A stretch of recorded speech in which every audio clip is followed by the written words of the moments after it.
Hey guys, Rob here with a new guitar lesson.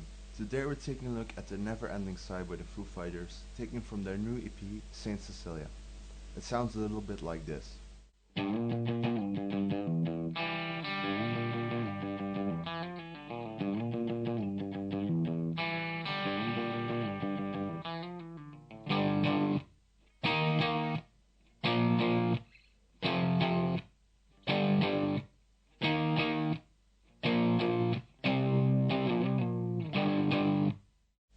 I dedicate this video to all the victims of the Paris attacks and their families. Down below in the description you will be finding tabs for this song, but right above it I will be putting a link to the Sweet Stuff Foundation from Josh Homme of Queens of the Stone Age. The money raised by this charity will be given to the people in Paris who need it the most. If you have any questions, please leave a comment. If you like this video, please hit the thumbs up and perhaps even subscribe. That way you will be notified when I upload a new video. I hope you enjoy. Cheers! The song is in standard tuning. From low to high, that means E, A, D, G, B, E. The intro is two different notes. It's an open G with the first fret on the B string and an open G with the sixth fret on the B string. The intro is with loads of reverb and delay and goes like this.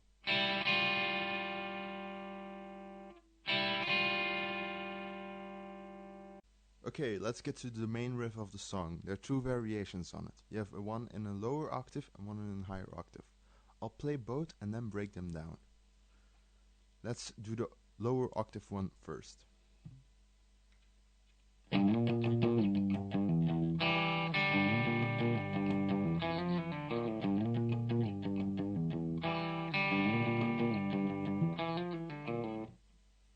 So you're sliding up on your low E from the 3rd fret to the 6th fret. Playing the 6th fret a couple of times. Sliding back from the 6th fret to the 3rd fret. Playing that a couple of times. And pulling off to an open E. Playing that a couple of times. And then doing the 2nd fret on your D string and an open G string. So at a slow tempo, altogether it's the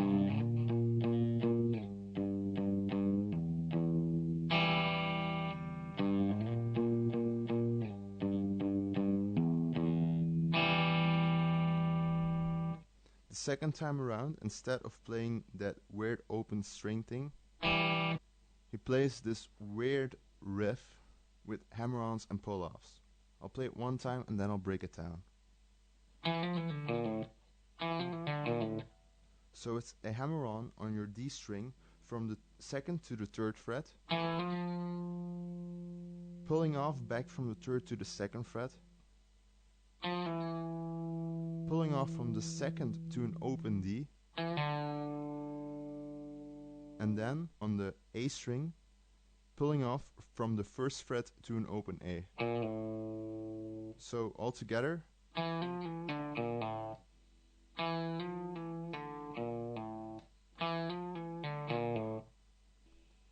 if this seems hard, then just practice it at a lower speed and build up the speed as you go. Altogether, it sounds like this.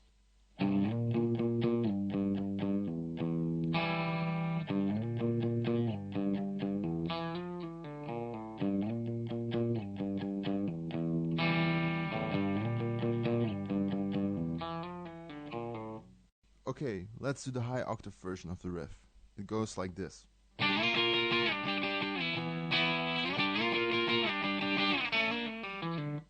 You can play the power chords like this, or like this. To be honest, I prefer it this way, because it has more punch. It's the 5th fret on the D, the 7th fret on the G, and the 8th fret on the B. Then you take this shape and slide it up a couple of frets. So it's the 8th fret on the D, the 10th fret on the G, and the 11th fret on the B. Then you slide it back down to the 2nd fret on the D, the 4th fret on the G, and the 5th fret on the B. Altogether, at a slower speed, it sounds like.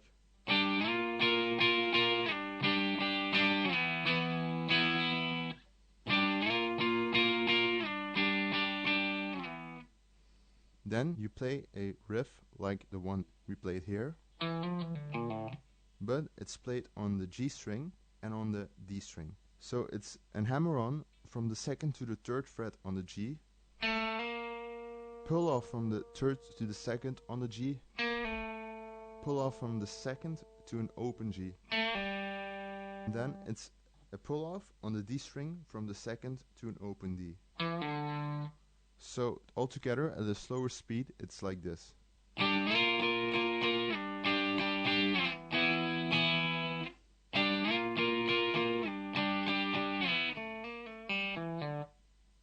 Next up are the verses. They're really simple. I'll play it once.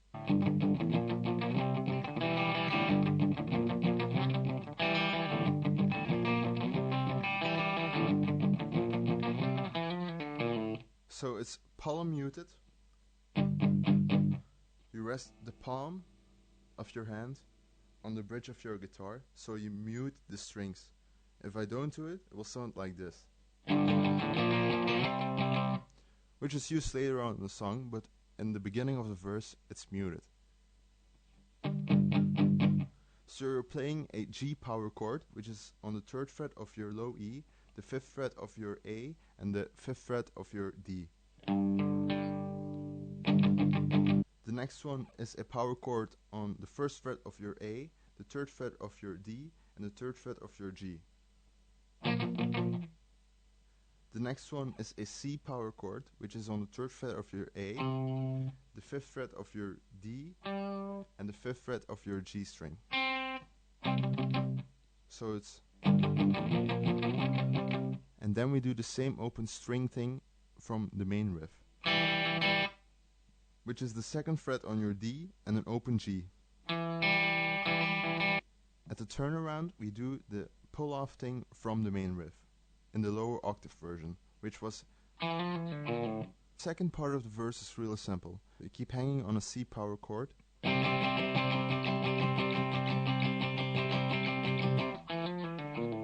and then they play the same chords from the beginning of the verse, but not palm muted. And they add in this high E. You can play it here like an E power chord, but it sounds better here. It's on the A string, the 7th fret, the 9th fret on the D, and the 9th fret on the G. So it's...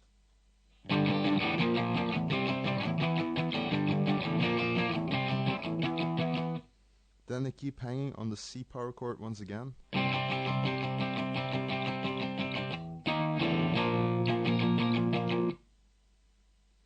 This part is a little bit more difficult. So after hanging on the C power chord, they slide up to the 6th fret on your A, the 8th fret on your D, and the 8th fret on your G. Then they play an open E. Then they play a power chord with the 6th fret on your low E, the 8th fret on your A, and the 8th fret on your D. Goes...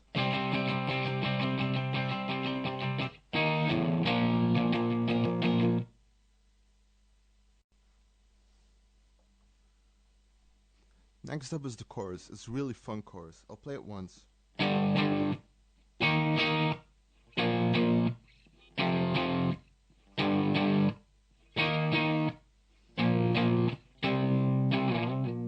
So you start off with a G power chord, like at the beginning of the verse, which is on your 3rd fret of the low E, and then the rest, you know by now.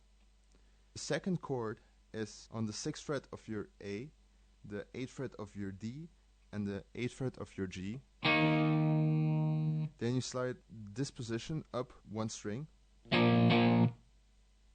After that you play an F power chord, which is on the 1st fret of your low E, the 3rd fret of your A, and the 3rd fret of your D.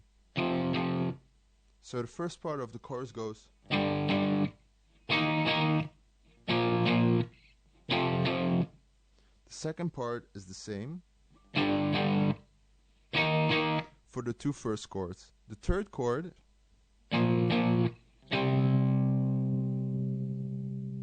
So you only play it 2 times and slide that position up 2 frets. So it's on the 8th fret of your low E, the 10th fret of your A, and the 10th fret of your D. And then you do this.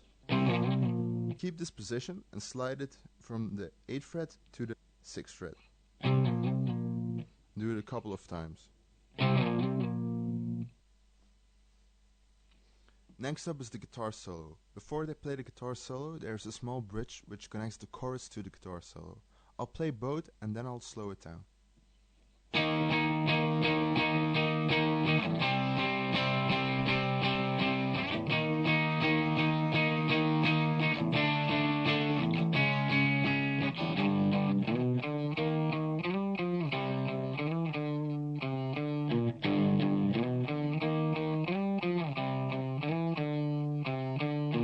So, the bridge going into the guitar solo is a power chord on the 6th fret of the A string, the 8th fret on the D string, and the 8th fret on the G string. Sliding to a C power chord, sliding back to this chord, and then moving it 1 fret down each time. Then we head into the guitar solo, which goes like this.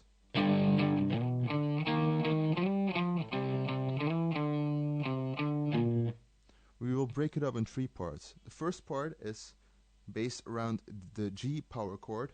You play it 2 times. Then you slide up from the 5th fret to the 7th fret on your low E. And you play the 5th fret on your A. The second part is based around the power chord on the 6th fret of the A string and the 8th fret on the D string.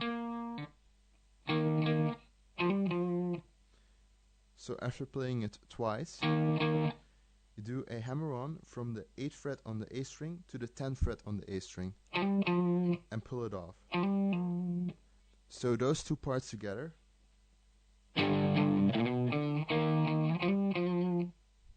The last part is based around the C power chord and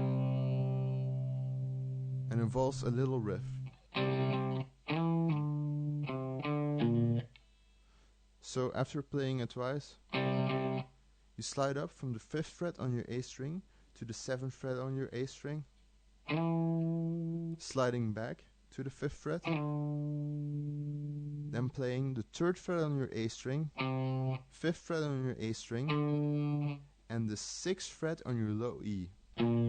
This might seem weird, but it's actually quite normal. So the 3rd part of the solo, all the 3 parts together.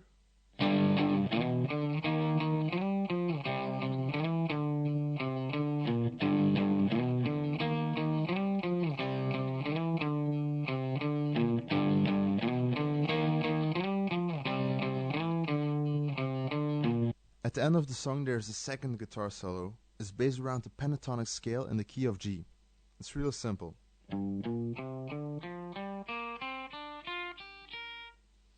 But it's all played above the 12th fret, which makes it sound awesome. So if you just solo in this key, it's the same but moved above the 12th fret. So it's,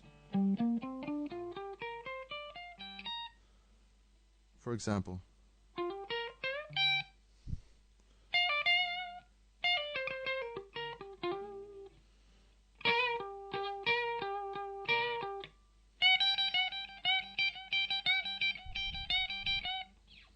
my name is Rob, and I hope you enjoyed this guitar lesson. If you do, please leave a comment down below. I read all of them, even if it's just a question about the song or about the tabs. I hope you enjoyed. See you in my next video. Cheers!